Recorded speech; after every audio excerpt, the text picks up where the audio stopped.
নমস্কাৰ সকলোকে স্বাগতম জনাইছো আমাৰ YouTube channel Assam competitive examination by ডিএনএছলৈ। আজিৰ ভিডিঅ'ত আমি ডিডব্লিউৰ 5550টা পদত যিসকল এলপিইউপি প্ৰাৰ্থী আবেদন কৰিছিল তাৰে ওপৰত আলোচনা কৰিম। সো ভিডিঅ'টো শেষলৈ চাব যাতে সকলোৱে কথাখিনি ভালকৈ বুজি পায়। সো আহক কথাখিনি আলোচনা কৰোঁ। ইতিমধ্যে আপোনালোকে বহুতো বেছি হতাশাত আছে যেহেতু এতিয়ালৈকে কোনো ধৰণৰ 5550টা পদৰ এলপিইউপি মেৰিট লিষ্ট প্ৰকাশ হোৱা নাই।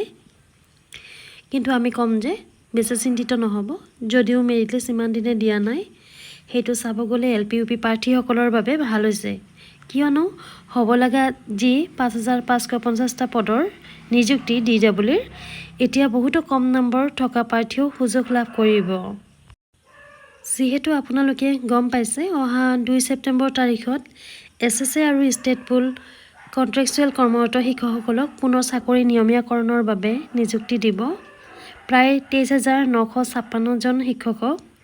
গতিকে এই যিটো শিক্ষাভিত্তিক শিক্ষকৰ নিযুক্তি হ'বলৈ গৈ আছে এখেতসকলৰ প্ৰায়ভাগ শিক্ষকেই কিন্তু ডিডব্লিউৰ 5550টা পদতো আবেদন কৰিছিল।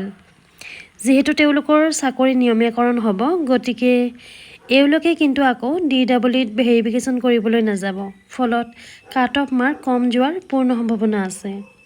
লগতে কিছুদিন আগতে যিহেতু বিটিআৰ গভৰ্ণমেণ্টে এলপিইউপি বহুতো প্ৰাৰ্থীকে নিযুক্তি পত্ৰ প্ৰদান কৰিলে আপোনালোকতো সকলোৱে গমেই পাইছে।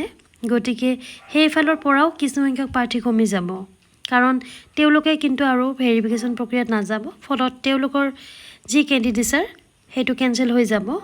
গতিকে আমি ক'ব পাৰোঁ যে এই যি দুটা প্ৰক্ৰিয়া আগতে সম্পন্ন হৈ গ'ল এইটোৱে কিন্তু 5550টা পদৰ বিজ্ঞাপনত যথেষ্ট প্ৰভাৱ পেলাব, অৰ্থাৎ বহুতো কম মাৰ্ক থকা এলপিইউপিৰ প্ৰাৰ্থীও এইবাৰ চাকৰি লাভ কৰাৰ সুবিধা লাভ কৰিব। যিহেতু এইখিনি বাদ পৰা মানে কাট অফ বহু তললৈ নামি যোৱাৰ পূৰ্ণ সম্ভাৱনা আছে। গতিকে আজিৰ ভিডিঅ' যোগে এইখিনি আপোনালোকৰ লগত আলোচনা কৰিলোঁ। পৰৱৰ্তী ভিডিঅ'ত কাট অফৰ ওপৰত আলোচনা কৰিম নিশ্চয়, ক'ত কিমান কাট অফ মাৰ্ক যোৱাৰ সম্ভাৱনা আছে।